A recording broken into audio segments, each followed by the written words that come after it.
नमस्ते फ्रेंड्स, स्वागत है आपका हमारे यूट्यूब चैनल पर। आज हम बात करेंगे नेक्सा एवरग्रीन से जुड़ी हुई बड़ी खबर के बारे में और आपके साथ में जो भी जानकारी है वो हम आपके साथ में शेयर करेंगे। तो आपको पता है कि जयपुर के अंदर दातार सिंह को गिरफ्तार किया गया था, जो कि नेक्सा एवरग्रीन का एजेंट था। उसको गिरफ्तार कर लिया गया था और आज उसकी कोर्ट के अंदर पेशी थी। जयपुर पुलिस ने उसको गिरफ्तार किया था और जयपुर के अंदर उसकी पेशी थी।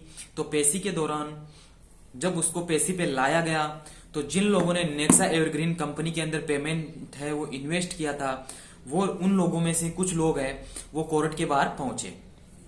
जैसे कि 50-60 लोगों की संख्या थी, वो वहां पे पहुंचे और उन्होंने मीडिया के माध्यम से लोगों को बताया कि हमारा जो भी पेमेंट इन्वेस्ट किया गया था वो हमें रिटर्न करवाइए।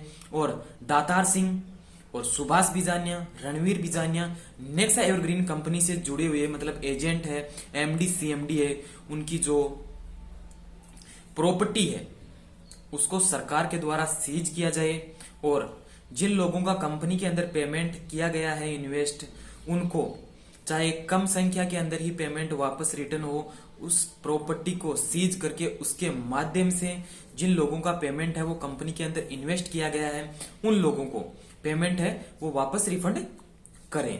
उन्होंने उन लोगों ने बताया कि हमारे पास में जो भी पेमेंट था वो सारा का सारा हमने कंपनी के अंदर इन्वेस्ट कर दिया। अब हमारे पास में कुछ भी नहीं बचा है और अब जिस 24 तारीख को हमें मतलब कंपनी की थोड़ी बहुत वो सूचना लगी कि हाँ पेमेंट नहीं आ रहा है, उसी दिन से हमने धीरे धीरे वो कंप्लेन करना शुरू कर दिया था।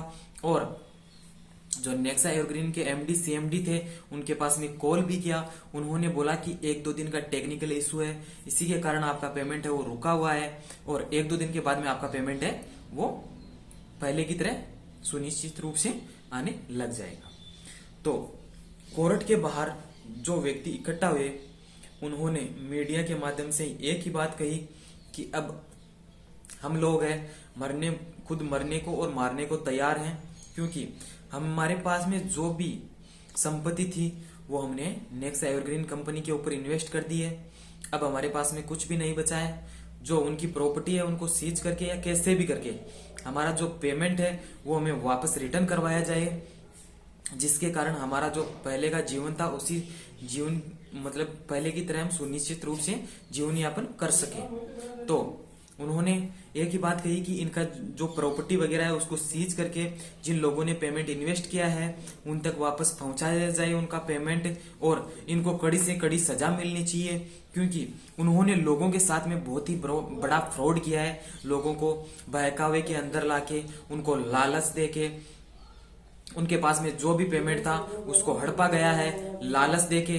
तो ऐसी घटना आगे से ना हो, इसी के चलते उन्होंने ये बात कही है। और वो 50-60 लोगों की संख्या थी जो वहां पे इकट्ठा हुए थे कोर्ट के बाहर और मीडिया के माध्यम से लोगों के पास में कुछ संदेश भी पहुंचाए थे अपनी आवाज को बुलंद करने के लिए कि हमें इकट्ठा रहना है और ये जो नेक्सा एवरग्रीन कंपनी के अंदर हमारा पेमेंट जितना भी इन्वेस्ट किया गया है वो हमें वापस रिफंड करवाना है, क्योंकि हम जितनी ज्यादा अधिक कंप्लेन करेंगे और एकजुटता बनाए रखेंगे तो हमारा पेमेंट है वो रिफंड होगा और हमें किसी भी तरह से हमारा पेमेंट है वो सरकार के द्वारा हमें वापस रिफंड करवाना है, जिसके कारण कि हम अपना जीवन है वो पहले की तरह आराम से जी सके। क्योंकि हमने उन लोगों ने बताया था कि हमने लोन लेके, गाड़ियों पे लोन लेके, जमीनों पे लोन लेके, गहने गिरवी रखे, मतलब हमारे पास में जो भी था वो हमने नेक्सा एवरग्रीन कंपनी के अंदर है इन्वेस्ट कर दिया। क्योंकि उनका जो सिस्टम था वो इस प्रकार से बनाया गया था कि लोगों को एक तरह से मतलब एक बार इस कंपनी के अंदर मतलब एक बार इन्वेस्ट कर दिया, चाहे 5,000 रुपए करो, उसके बाद में उस कंपनी के अंदर अधिक से अधिक इन्वेस्ट करने की लालसा लोगों में बनी रहती थी, जिसके कारण कंपनी के अंदर बहुत ज्यादा संख्या के अंदर पेमेंट है वो इन्वेस्ट किया गया। और उन्होंने लालच भी बहुत तरीके से दिया, जैसे कि वो ऑफर निकालते थे अलग अलग दिन कि आज का ये ऑफर है, आज का ये ऑफर है, इसके अंदर ऐसा होगा, इसके अंदर ऐसा होगा। उसी के चलते वो लोग बहकावे के अंदर आके उस कंपनी के अंदर बहुत ही अधिक संख्या के अंदर है पेमेंट इन्वेस्ट कर दिया और अब है वो कंपनी है वो रिटर्न नहीं दे रही है, तो अब हम क्या करें? हमें कैसे भी करके, चाहे उनकी प्रॉपर्टी है वो सीज करके या फिर किसी भी तरीके से हमारा पेमेंट है जो जितना हमने लगाया था वो पेमेंट हमें वापस रिटर्न कर दे। उन लोगों ने यह है बताया था मीडिया के माध्यम से। तो फ्रेंड्स, आपको कैसी लगी हमारी ये जानकारी? अगर आपको अच्छी लगी हो तो वीडियो को लाइक करना, कमेंट करना और चैनल को सब्सक्राइब करना। आज के लिए इतना ही, धन्यवाद।